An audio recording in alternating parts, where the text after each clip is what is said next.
Welcome to A Year of War and Peace. I'm your host, Brian E. Denton.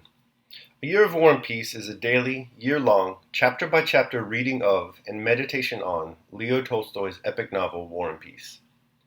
In these videos and podcasts, you'll be treated to a free reading of one chapter per day of the novel, plus a reflective essay I've written individually tailored to that day's chapter. These readings are offered for free, though if you'd like to support me, you can do so in one of three ways. First, you could purchase my ebook, A Year of War and Peace.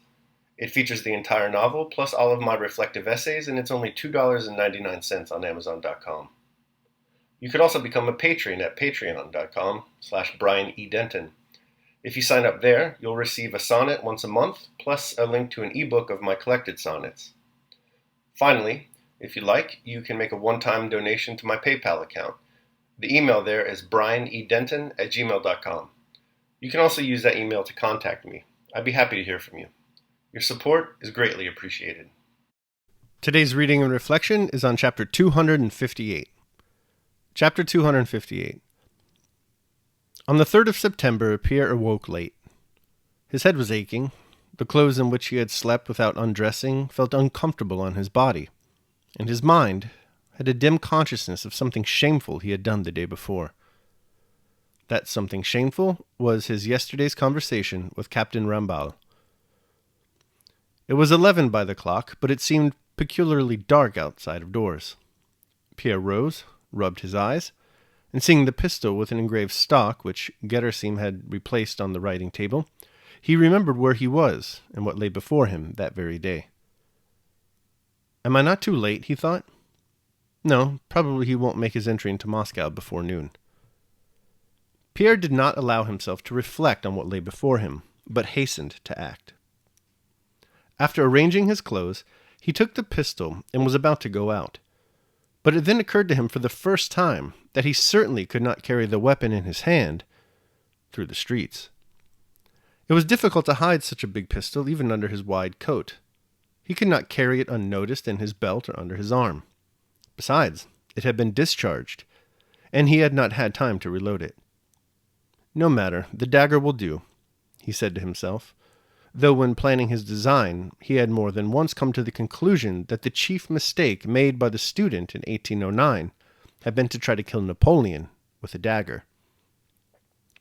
But, as his chief aim consisted not in carrying out his design, but in proving to himself that he would not abandon his intention and was doing all he could to achieve it, Pierre hastily took the blunt, jagged dagger in a green sheath, which he had brought at the Shukarev market with the pistol, and hid it under his waistcoat. Having tied a girdle over his coat and pulled his cap low on his head, Pierre went down the corridor, trying to avoid making a noise or meeting the captain, and passed out into the street. The conflagration, at which he had looked with so much indifference the evening before, had greatly increased during the night. Moscow was on fire in several places. The buildings in Carriage Row across the river, and the bazaar in the Povorskoy, as well as the barges on the Moskva River, and the timber yards in the Dorogomilov Bridge were all ablaze. Pierre's way led through the side streets to the Povorskoy, and from there to the Church of St. Nicholas on the Arbat, where he had long before decided that the deed should be done. The gates of most of the houses were locked and the shutters up. The streets and lanes were deserted. The air was full of smoke and the smell of burning. Now and then, he met Russians with anxious and timid faces, and Frenchmen with an air not of the city but of the camp, walking in the middle of the streets. Both the Russians and the French looked at Pierre with surprise. Besides his height and stoutness, and the strange morose look of suffering in his face and whole figure, the Russians stared at Pierre because they could not make out what class he could belong to. The French followed him with astonishment in their eyes, chiefly because Pierre, unlike all the other Russians who gazed at the French with fear and curiosity, paid no attention to them. At the gate of one house, 3 Frenchmen, who were explaining something to some Russians who did not understand them, stopped Pierre, asking if he did not know French. Pierre shook his head and went on. In another side street, a sentinel standing beside a green caisson shouted at him, but only when the shout was threateningly repeated and he heard the click of the man's musket as he raised it, did Pierre understand that he had to pass on the other side of the street. He heard nothing and saw nothing of what went on around him.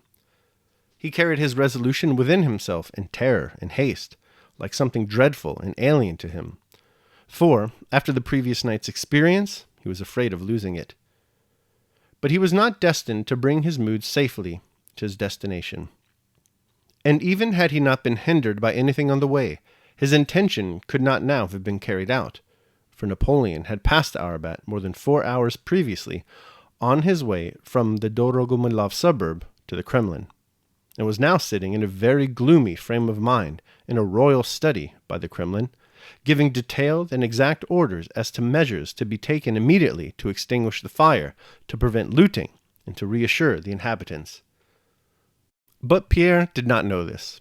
He was entirely absorbed in what lay before him, and was tortured, as those are who obstinately undertake a task that is impossible for them, not because of its difficulty, but because of its incompatibility with their natures, by the fear of weakening at the decisive moment, and so losing his self-esteem. Though he heard and saw nothing around him, he found his way by instinct, and did not go wrong in the side streets that led to the Povarskoi. As Pierre approached that street, the smoke became denser and denser. He even felt the heat of the fire. Occasionally, curly tongues of flame rose from under the roofs of the houses. He met more people in the streets, and they were more excited. But Pierre, though he felt that something unusual was happening around him, did not realize that he was approaching the fire. As he was going along a footpath across a wide open space adjoining the Povarsky on one side and the gardens of Prince Gruziniski's house on the other, Pierre suddenly heard the desperate weeping of a woman close to him. He stopped, as if awakening from a dream, and lifted his head. By the side of the path, on the dusty dry grass, all sorts of household goods lay in a heap: featherbeds, samovar, icons, and trunks. On the ground, beside the trunks, sat a thin woman, no longer young, with long, prominent upper teeth, and wearing a black cloak and cap. This woman, swaying to and fro and muttering something, was choking with sobs. 2 girls of about 10 and 12, dressed in dirty short frocks and cloaks, were staring at their mother with a look of stupefaction on their pale, frightened faces.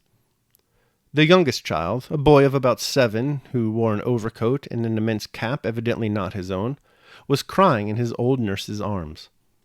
A dirty, barefooted maid was sitting on a trunk, and having undone her pale-colored plait, was pulling it straight and sniffing at her singed hair.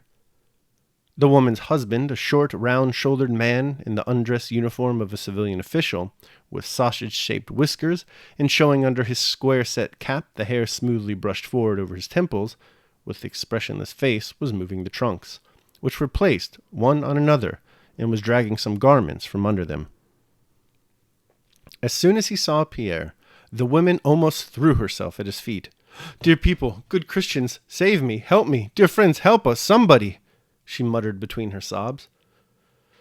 "My girl, my daughter, my youngest daughter is left behind. She's burned. Oh, was it for this I nursed you? Oh!" "Don't, Mary Nikolaevna," said her husband in a slow voice, evidently only to justify himself before the stranger.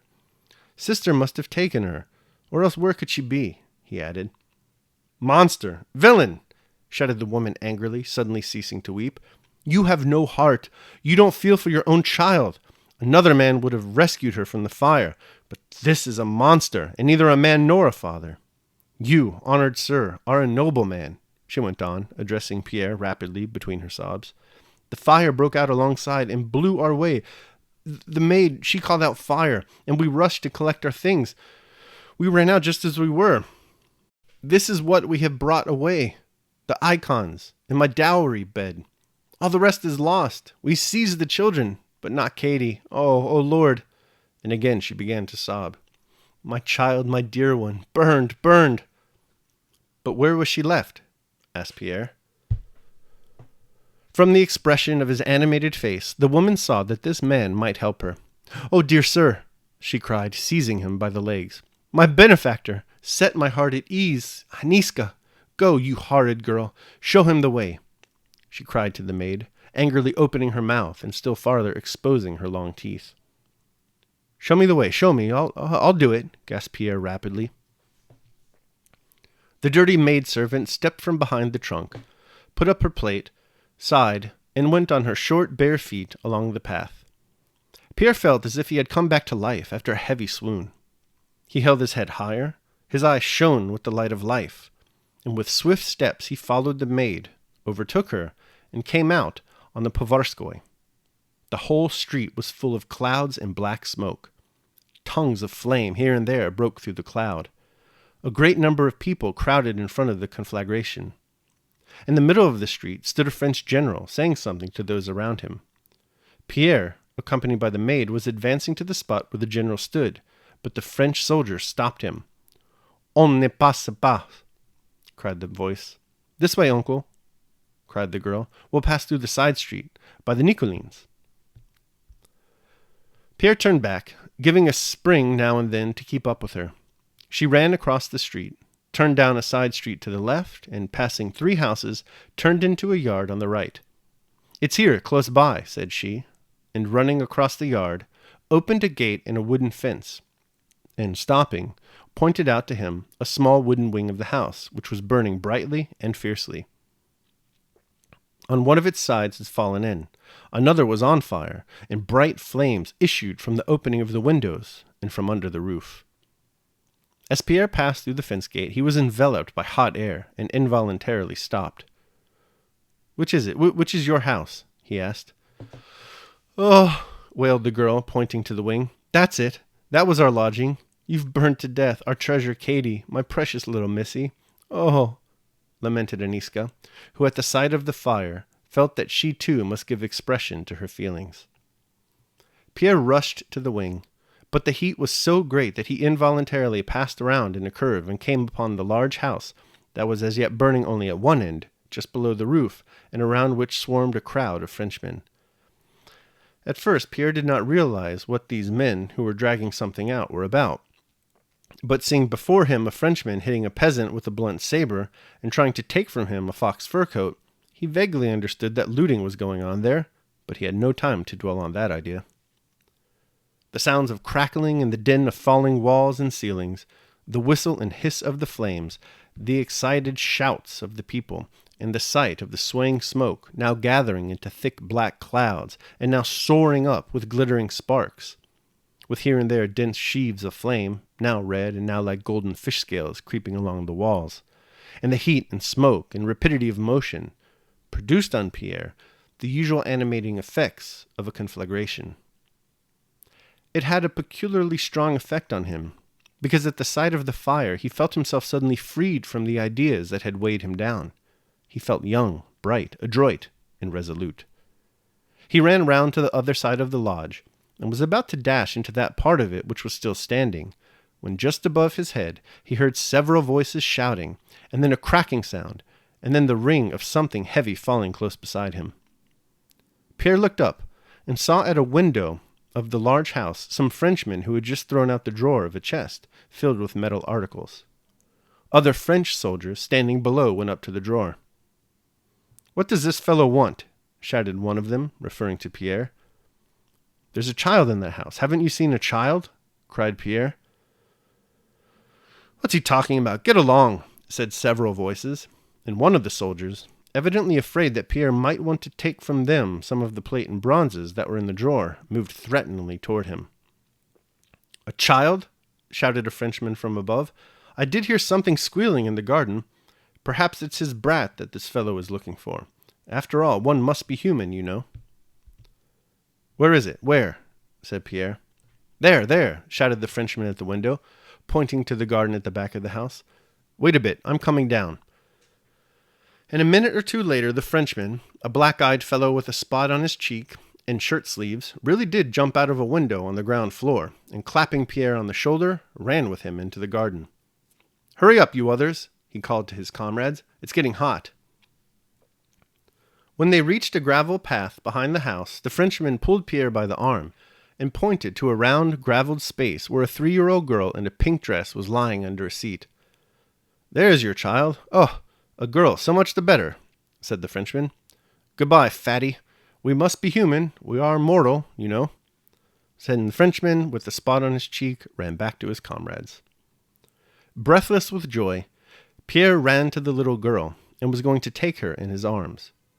But seeing a stranger, the sickly, scrofulous-looking child, unattractively like her mother, began to yell and run away. Pierre, however, seized her and lifted her in his arms. She screamed desperately and angrily, and tried with her little hands to pull Pierre's hands away and to bite them with her slobbering mouth. Pierre was seized by a sense of horror and repulsion, such as he had experienced when touching some nasty little animal. But he made an effort not to throw the child down, and ran with her to the large house. It was now, however, impossible to get back the way he had come. The maid, Aniska, was no longer there, and Pierre, with a feeling of pity and disgust, pressed the wet, painfully sobbing child to himself as tenderly as he could, and ran with her through the garden, seeking another way out. All right, that concludes my reading of chapter 258. I will now proceed to my reflection on the same. A Year of War and Peace, Day 258. Lay aside the senator's dress. Today Pierre, like some Ruski Odysseus in disguise before the suitors, dons his peasant garb and makes out to murder Napoleon. Come on though, really? This is Pierre Bezukhov we're talking about. This is the same guy who inherited the wealthiest estate in all of Russia, and instead of sex-stroking his way through the lecherous pools of his homeland with the likes of Anatoly Kuragin, though there was certainly some of that, he opted instead to trek a spiritual path with the Freemasons. He's not going to kill anyone, clearly. Pierre is a well-meaning, good-natured, albeit socially awkward young man. No amount of low dress is going to camouflage his noble character. Indeed, no sooner does Pierre set out on his mission than his true benevolent nature shines out from under the ratty rags of his peasant coat. This opportunity is afforded by a woman he meets in the streets. She cries out for help. Her daughter is lost somewhere in the conflagration of Moscow. Here, Pierre is confronted with a variation of the trolley problem ethical dilemma. Does he save the life of one real little girl, or continue on with his plan to murder Napoleon in order to, theoretically, save the lives of many who might perish as a result of the Corsican terror's tear through Europe? Pierre does the right thing. He saves the girl from certain death.